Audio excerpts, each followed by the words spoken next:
नमस्कार, मैं रहबर श्री बारी। आज के इस बुलेटिन में बात होगी वरुण गांधी की अपनी ही सरकार पर किए गए तीखे प्रहार की, बसपा सुप्रीमो मायावती के बड़े दावों की, बिल्किस बानो मामले में सुप्रीम कोर्ट के सुप्रीम फैसले के बाद हुए मचे सियासी घमासान की, ईवीएम को लेकर मचे घमासान की और अंत में बात होगी राजस्थान में भाजपा के मिले तगड़े झटके की।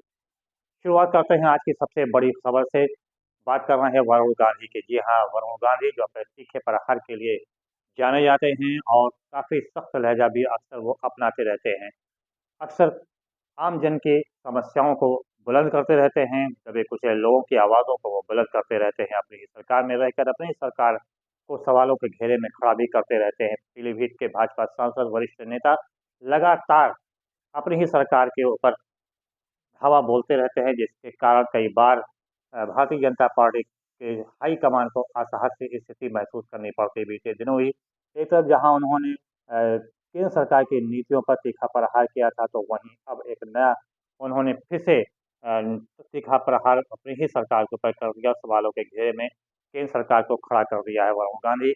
पता चले आपको मालूम हो कि वरुण गांधी बीते कई दिनों से कांग्रेस के संपर्क में हैं और जहाँ तक सूत्रों की माने तो वरुण गांधी, अ, राहुल गांधी, प्रियंका गांधी और कांग्रेस के राष्ट्रीय अध्यक्ष मल्लिकार्जुन खड़गे से कई वार्ता में, कई चक्र में उनकी बात भी हो चुकी है और ऐसा अनुमान लगाया जा रहा है कि शीघ्र ही वो कांग्रेस की राह पकड़ लेंगे, अर्थात कांग्रेस में शामिल हो जाएंगे और कांग्रेस पार्टी भी उनको एक बड़ी जिम्मेदारी उत्तर प्रदेश की देने जा रही है और उम्मीद जताया जा रहा है कि उत्तर प्रदेश में लोकसभा का चुनाव भी राहुल गांधी को लेकर के नेतृत्व में ही लड़ा जाएगा। इसके अलावा आने वाले दिनों में जब विधानसभा चुनाव होगा, उसमें भी वरुण गांधी को सीएम के पद पर का चेहरा बनाकर ही चुनाव लड़ने की संभावना व्यक्त की जा रही है। लेकिन फिलहाल जो हम बात कर रहे हैं वरुण गांधी के तीखे प्रहार की, उन्होंने अग्निवीर को लेकर अपनी सरकार को घेर लिया है।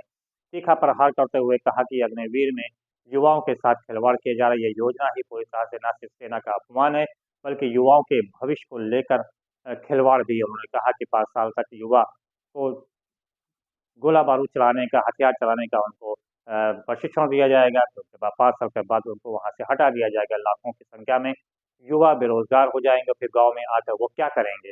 उन्होंने सीधा सवाल करते हुए कहा कि 5 साल बाद यही युवा जब गाँव में पहुँचेंगे तो वो छोटे-मोटे कारोबार ही कर सकेंगे, उनका जीवन भी अंधकारमय हो जाएगा। ऐसे में अग्निवीर जो योजना है वो पूरी तरह से गलत है और युवाओं के भविष्य से सीधे तौर पर खिलवाड़ है। उन्होंने इसे वापस लेने की मांग भी किया। उन्होंने दूसरी तरफ एक अन्य प्रहार करते हुए कहा कि करोड़ों रुपए का जो कर्ज है वो दिया गया और उसे माफ़ किया गया। जो कर्ज माफ़ी को लेकर उन्होंने उस पर केंद्र सरकार पर तीखा प्रहार करते हुए कहा कि हज़ारों करोड़ रुपए का कर्ज माफ़ किया गया, जिसमें 95% जो कर्ज माफ़ किया गया वो उद्योगपतियों का किया गया। कहा उन्होंने कि यदि किसानों का आर्थिक रूप से कमज़ोरों का यदि कर्ज नहीं दे पाते हैं तो उनके घर को कुर्क कर लिया जाता है, उनकी ज़मीनों को कुर्क कर लिया जाता है, उनके घर पे बुलडोज़र चला दिया जाता है और मजबूर होकर किसान या आर्थिक रूप से कमज़ोर व्यक्ति आत्महत्या करने को मजबूर हो जाता है। उन्होंने कहा कि जिस तरह से कर्ज़माफ़ी उद्योगपतियों की गई है, उसी तरह से कर्ज़माफ़ी आमजन और किसानों की भी की जानी चाहिए।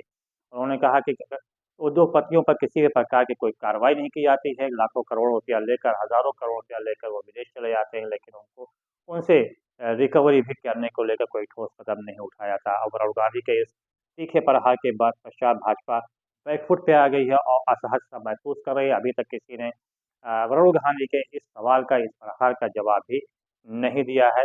अब देखना ये होगा कि आखिर वरुण गांधी पर क्या एक्शन लेने जा रही भारतीय जनता पार्टी और सभी की निगाहें न सिर्फ भाजपा हाईकमान पर लगी हुई हैं, बल्कि वरुण गांधी पर भी लगी हुई कि वरुण गांधी का अगला कदम आखिर होगा तो क्या होगा। फिलहाल सबकी निगाहें बसपा सुप्रीमो मायावती पर भी लगी हैं, वो लगी हुई हैं जो उनकी लगातार इंडिया गठबंधन में शामिल होने का संकेत दे रही हैं। पिछले कई दिनों से लगातार सोशल मीडिया प्लेटफॉर्म एक्स पर वो लगातार ट्वीट कर रही हैं और सीधे तौर पर इंडिया गठबंधन में शामिल होने का संकेत भी दे रही हैं। वह कांग्रेस पार्टी के प्रति जहाँ तरफ एक तरफ उनका रुख जो है वो काफ़ी नर्म है, तो वही लगातार समाजवादी पार्टी पर भी तंज़ कसती जा रही हैं। कई दिन पहले समाजवादी पार्टी के राष्ट्रीय अध्यक्ष अखिलेश यादव से जब एक पत्रकारों ने सवाल किया कि इंडिया गठबंधन में बसपा सुप्रीमो मायावती शामिल हो रही हैं, होना चाहती हैं या हो रही हैं या हो सकती हैं, इस पर अखिलेश यादव ने जवाब देते हुए कहा था कि चुनाव के बाद उनका क्या कदम होगा, चुनाव के बाद क्या परिणाम आएगा या चुनाव के बाद उनका क्या कदम होगा, इसके इसके बारे में वो क्या जवाब देने वाली हैं। इस पर कई जो गठबंधन के भी वरिष्ठ नेता हैं, उन्होंने भी सीधा जवाब देते हुए अखिलेश यादव को कहा कि मध्य प्रदेश में जब कांग्रेस पार्टी टूट के चली गई थी भारतीय जनता पार्टी में, कौन रोक पाया था? राजस्थान में भी जो समाजवादी पार्टी के एक विधायक जो है कांग्रेस में शामिल हो गए थे, उसे कौन रोक पाया था? इसी प्रकार से कई अन्य स्थानों पर भी जब टूटन पार्टी में टूट हुई तो उसे कोई रोक नहीं पाया। ऐसे में लोकसभा चुनाव या विधानसभा हो, कोई भी चुनाव हो, इसके बाद अगर कोई टूट कर कहीं दूसरे में जाता है, इसे कोई रोक भी नहीं सकता है, क्योंकि राजनीति में स्वार्थ और मौका ही लोग तलाशते रहते हैं। बहरहाल आने वाला वक्त बताएगा कि मायावती कि इंडिया गठबंधन में शामिल कब हो रही हैं। हालांकि संभावना व्यक्त की जा रही है कि 15 जनवरी को अपने जन्मदिन के मौके पर वो इसकी घोषणा भी कर सकती हैं। अगर बसपा इंडिया गठबंधन में शामिल होती है तो इंडिया गठबंधन को काफ़ी मजबूती प्रदान होगी। कारण ये कि पूरे देश में अगर देखा जाए तो बहुजन समाज पार्टी का एक वोट बैंक है, 3 से 4% vote bank Bahujan Samaj party का है, चाहे वो पंजाब हो, हरियाणा हो, महाराष्ट्र हो, छत्तीसगढ़ हो, राजस्थान हो या फिर मध्य प्रदेश हो, उत्तर प्रदेश तो है ही।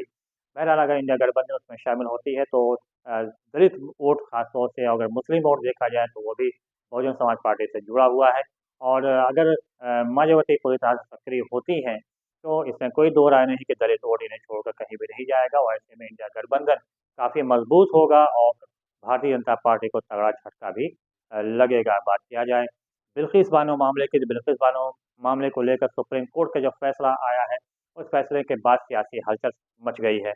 लगातार गुजरात सरकार के ऊपर तीखे प्रहार किए जा रहे हैं और सवालों के घेरे में गुजरात सरकार को खड़ा कर दिया गया है और यहाँ तक कि तो मांग की जा रही है कि गुजरात के मुख्यमंत्री को, जिन्होंने 11 दोषियों को बरी करवाया था, वहाँ से रिहा करवाया था, उनको इस्तीफा दे देना चाहिए। साथ ही साथ केंद्र सरकार पर भी तीखा प्रहार किया जा रहा है और सियासी माहौल को गरमाया जा रहा है। इसे लेकर गृह मंत्रालय को पूरी जानकारी थी। गृह मंत्रालय ने ही फाइल पर हस्ताक्षर किया था। 1 सप्ताह के अंदर ही गृह मंत्रालय के द्वारा उस फाइल पे हस्ताक्षर कर दिया गया, मंजूरी प्रदान कर दी गई, जिसमें 11 दोषियों को रिहा करने की बात की गई थी।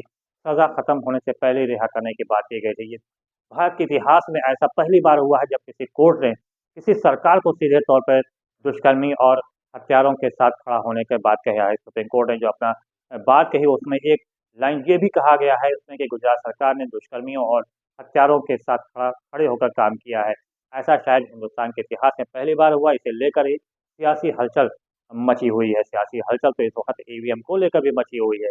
लगातार सवाल पे सवाल किया जा रहा है, चुनाव आयोग से सवाल किया जा रहा है कि आखिर वो बैलेट पेपर से चुनाव क्यों नहीं करा रहा है, ईवीएम को लेकर ही क्यों अडिग है कि ईवीएम से ही चुनाव कराया जाएगा। यहाँ तक ये भी कहा जा रहा है कि वीवीपैट से जो दिखाया जाता है कुछ सेकंड के लिए उसे दिखाया ना जाए बल्कि उसकी पर्ची निकाली जाए और उस पर्ची को सुरक्षित रखा जाए और उस पर्ची को भी काउंटिंग किया जाए, जिससे चुनाव में पारदर्शिता लाई जा सके। ये भी कहा जा रहा है कि अगर ईवीएम से चुनाव कराना है तो फिर पर्ची की भी गिनती कराया जाए। बहरहाल चुनाव आयोग अभी फिलहाल इसे लेकर कोई भी जवाब देने के लिए तैयार नहीं है, पूरी तरह से चुप्पी साधे हुए है और इसकी इस चुप्पी से ही काफ़ी हंगामा पूरे देश में मचा हुआ है। यहाँ तक कि विदेशी जो एजेंसियां हैं उन्होंने भी ईवीएम पर सवाल खड़ा कर दिया है, कहा कि ईवीएम कोई ऐसी मशीन नहीं है जिसको हैक न किया सके, इसे हैक किया जा सकता है। बहरहाल ये तो आने वाला वक्त ही बताएगा कि आखिर लोकसभा चुनाव में किस प्रकार से चुनाव आयोग बैलेट पेपर से कराता है या फिर ईवीएम से कराता है, या फिर जो मांग की जा रही है कि अगर ईवीएम से ही कराना है तो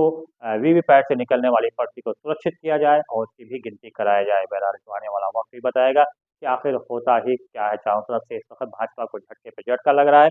एक झटका उसे राजस्थान में भी लगा, जहाँ पे समय से पहले 20 हासिल करने मतलब विधायक मंत्री बना दिया गया उस व्यक्ति को जो चुनाव मैदान में लड़ा था। हालांकि वो पूरी तरह से पराजय का सामना करना पड़ा। जी हाँ, बीते दिनों ही जो एक सीट बची रह गई थी राजस्थान में, उसका चुनाव हुआ। उस चुनाव में कांग्रेस पार्टी प्रत्याशी को लगभग 11,000 वोटों से जीत हासिल हुई और भाजपा तो उस प्रत्याशी को हार मिल गई, जिसे राज्य सरकार ने मंत्रिमंडल में शामिल कर लिया था। आचार संहिता का उल्लंघन हुआ था।